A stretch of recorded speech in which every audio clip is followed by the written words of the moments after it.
Hitler ஒரு பெரிய படையை கண்ட்ரோல் பண்ணாரு. அந்த படையை கண்ட்ரோல் பண்றதுக்கு அவரோட ஸ்பீச்சஸ் தான் காரணமா.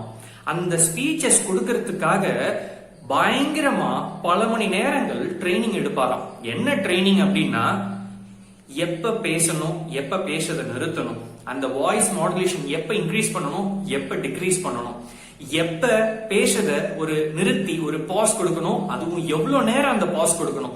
இப்போ ஒரு பக்கம் பேசிக்கிட்டு திரும்புறாருன்னா அந்த பக்கம் எவ்வளவு நேரம் அவர் தலையை வைக்கணும். இப்படி நிறைய ட்ரைனிங் எல்லாம் எடுத்துட்டு தான் வந்து அந்த ஸ்பீச் கொடுப்பாராம். அதனாலதான் அந்த ஸ்பீச்ல மக்கள் எல்லாம் மயங்கி அவருக்காக என்ன வேணாலும் செய்யறதுக்கு ரெடியா இருந்தாங்க. அவர் இவ்வளவு ட்ரைனிங் எடுக்கிறாரு அப்படிங்கிறது வெளியில யாருக்கும் தெரியாது. இப்பதான் நமக்கே தெரிய வருது. கண்டென்ட் என்ன அப்படின்னா, நம்ம எவ்வளவு கஷ்டப்படுறோம் சக்சஸ் ஆகிறதுக்கு அப்படிங்கிறது தயவு செய்து வெளியில சொல்லாதீங்க.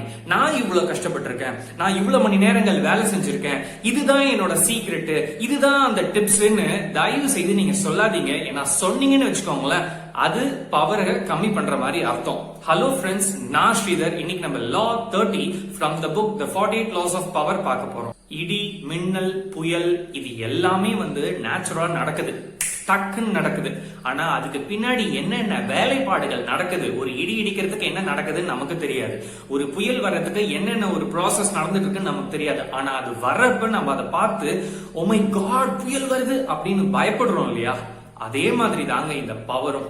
நீங்க வந்து ஒரு பவர்ஃபுல்லான பர்சனா இருக்கணும்னா, நீங்க செய்ய வேண்டியதை செய்ய வேண்டிய நேரத்துல கரெக்டா டக்குன்னு செஞ்சிடணும். ஆனா அது என்ன நான் பண்ணேன், என்னென்ன ப்ரொசீஜர், என்னென்ன ஹோம்ஒர்க் பண்ணேன் அப்படிங்கறத வெளியில சொல்லக்கூடாது. அப்படி நீங்க சொன்னீங்கன்னு வச்சுக்கோங்களேன், மக்கள் உங்களை பாக்குற விதம் பவர்லெஸ் ஆயிடும். எப்பயுமே ஒரு விஷயம் நமக்கு அது எப்படி அப்படின்னு தெரியாம இருந்தாதான் அந்த விஷயத்துக்கு மரியாதை. நான் இதுதான் பண்ணேன், இதெல்லாம் தான் என்னோட சக்சஸ்க்கு காரணம்னு நம்ம சொல்லிட்டோம்னு வச்சுக்கோங்களேன், உங்க சக்சஸ மத்தவங்க என்கிட்டயும் பணம் இருந்தது, டைம் இருந்ததுன்னா என்னால இது செய்ய முடியும்னு உங்க சக்சஸ ரொம்ப லோவா கிரேட் பண்ணுவாங்க. இந்த ஹார்ஸ் ரேஸ்ல எல்லாம் தூரத்துல இருந்து நம்ம அந்த ஹார்சஸ், ரன்னிங் ஹார்சஸ் பாக்குறப்ப ரொம்ப அழகா இருக்கும், கிரேஸ்ஃபுல்லா இருக்கும். அதுங்க அப்படியே ஓடுறப்ப எவ்வளவு அழகா இருக்கு, நேச்சுரலா இருக்கு அப்படின்னு நம்மளுக்கு தோணும். ஆனா அந்த குதிரை மேல உட்கார்ந்து இருக்கிறவருக்கு தான் தெரியும் அந்த குதிரை எவ்வளவு அப்படின்னு மூச்சு இழுத்து விடுதுன்னு அவருக்கு தான் தெரியும். சோ நம்ம எவ்வளவுக்கு எவ்வளவு மக்களை நம்ம பக்கத்துல கூட்டிட்டு வரோமோ, நம்மளோட திறமைய அவங்க பார்க்க மாட்டாங்க, அதுல இருக்க கஷ்டங்கள் அவங்க கண்ணுக்கு தெரிய வரும். பேய் மாமா அப்படின்னு சொல்லிட்டு யோகி பாபு சார் நடிச்ச ஒரு படம் இருக்கு.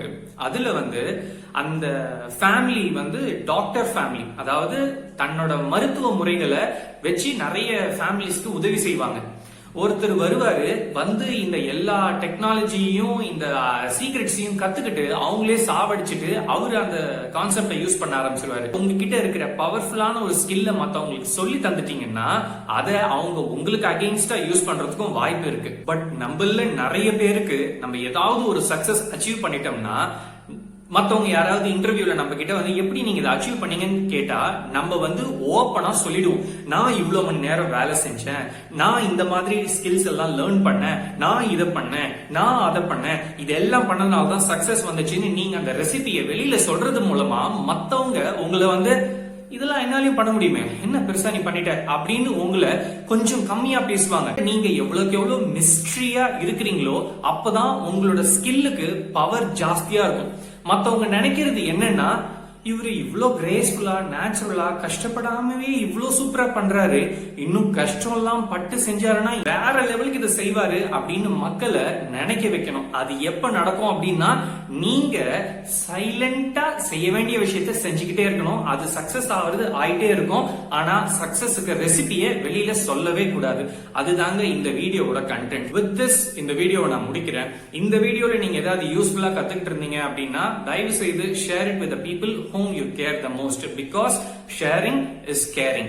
நான் உங்களை அடுத்த law 31 படிச்சுட்டு எனக்கு என்ன புரிஞ்சுதோ அதை நான் ஷேர் பண்றேன். Until then, take care.